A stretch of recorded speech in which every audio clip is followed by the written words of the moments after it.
China also kept African slaves. People don't often know this, but China also had African slaves. In fact, they loved African slaves and loved using them. But I'll tell you about it. For the record, it's not China as it is today, but China as what it used to be, the Chinese people generally.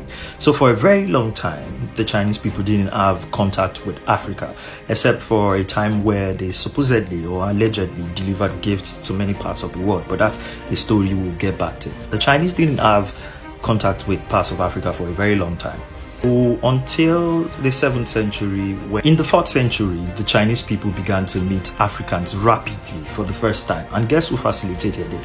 Yes, it was the Arabs. The Arabs came into North Africa using religion and other stuff to colonize and began to take slaves from North Africa. After that, you don't just take slaves, you need to sell these slaves.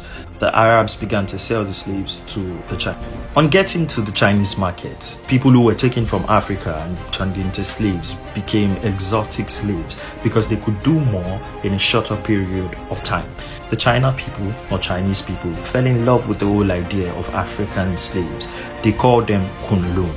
They were described to be ignorant and as lower class, obviously, what you would call slaves at the time.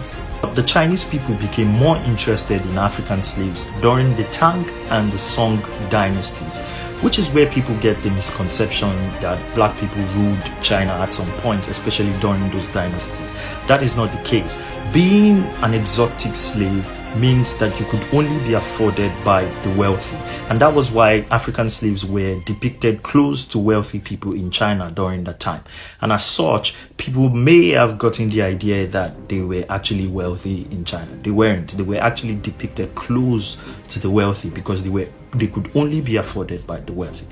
When you read about the complexities of African interaction with other dynasties and other nations, you probably understand, but people don't, they don't go through enough books and enough articles to understand these things. They just see ideas and headlines and they just make videos. But anyway, don't forget to follow I Love Africa on all platforms, on TikTok, YouTube.